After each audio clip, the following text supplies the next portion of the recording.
Lord Jesus Christ, and welcome to St. Cyril Methodius Orthodox Church. I'm the pastor, Father Gregory Jensen. It's good to have you here with us. If I assume you're watching online. It's a very nice day here in Madison, Wisconsin. We had a lot of snow yesterday, about 2-3 inches, but today it's a little bit warmer. If a little foggy. So on the way in this morning, I was listening, as I often do, to National Public Radio. I was listening to the news report, and they had a long piece on the COVID epidemic and the pandemic and what we need to do to respond to that. And as I often do, I just sort of started drawing parallels in my mind.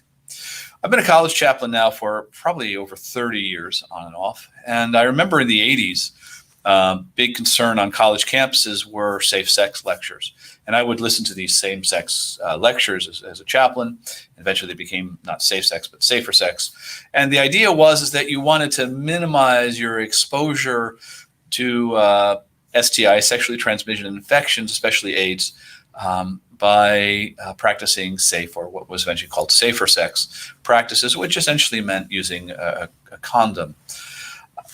When I listened to these lectures, I thought to myself, these are sort of really fascinating things that people are saying, because what they're arguing for effectively is a very watered down view of chastity in the sense of sexual abstinence.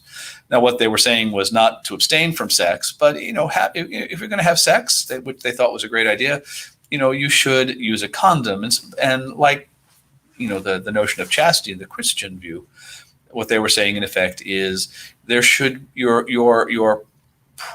personal desires should be shaped and formed by these shared moral norms. So while as an Orthodox Christian, I couldn't affirm and would not affirm safer sex practices, because you shouldn't really be having sex if you're not married.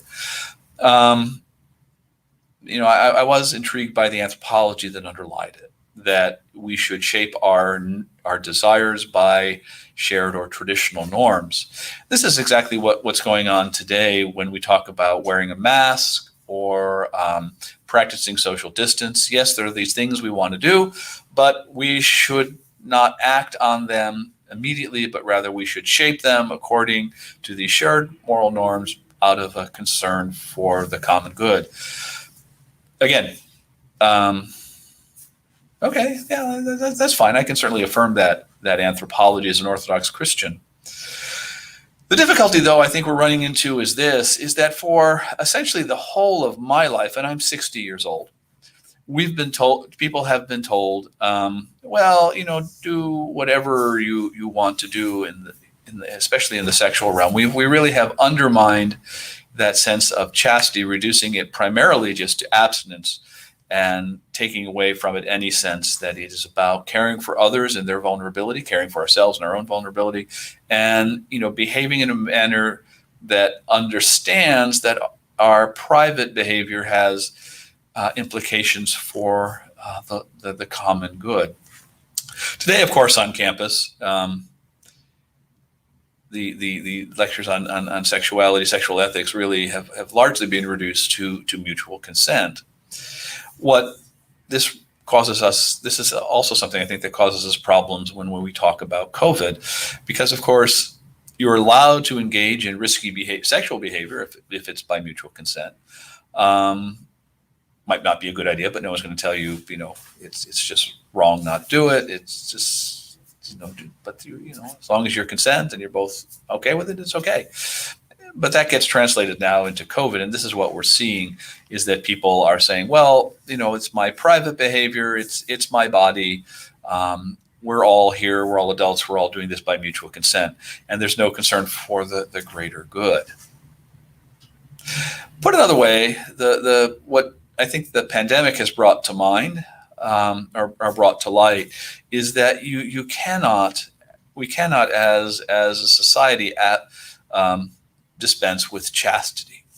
In the Orthodox Church, chastity, and I mentioned this in the sermon a couple of weeks ago, is really rather more than just abstaining from particular activities, particular behaviors. It is about understanding that we need to foster the kind of life that opens us to, that helps us come to a wholeness of being.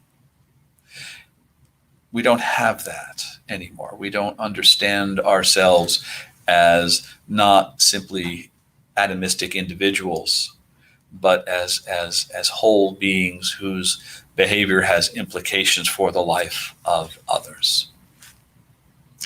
Again, as I was listening to the radio, deaths now by COVID in Wisconsin are roughly 50 a day.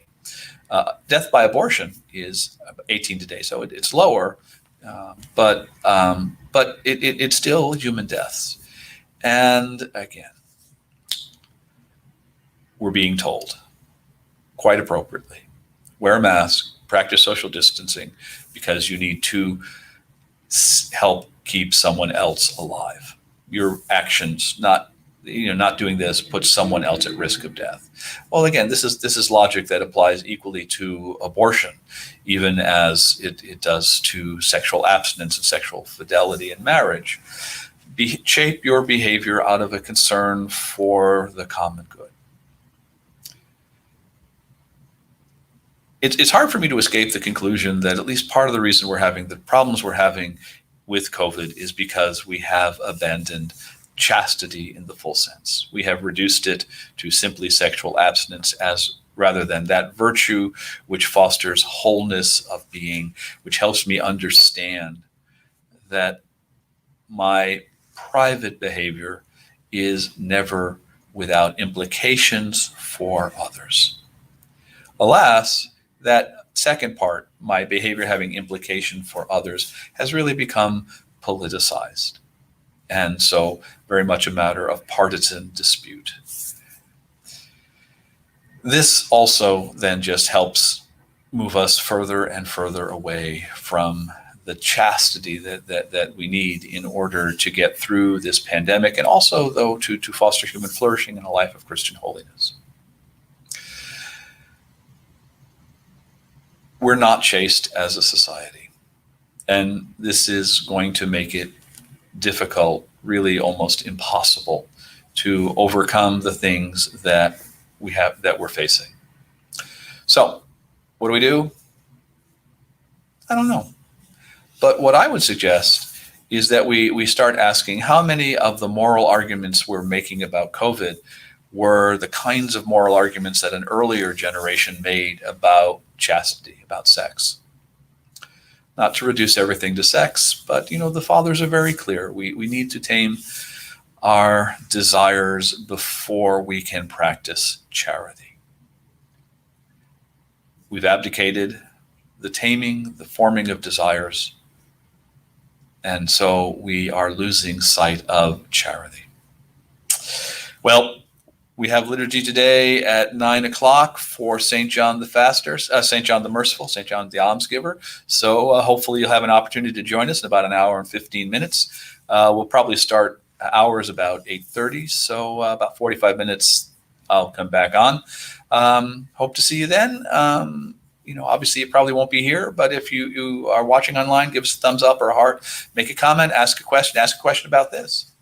I'm always available. So hope you are well and safe. And tomorrow is Thanksgiving here in the U.S. So have a happy Thanksgiving, and we'll see you in about 45 minutes. All right. God bless you. Bye-bye.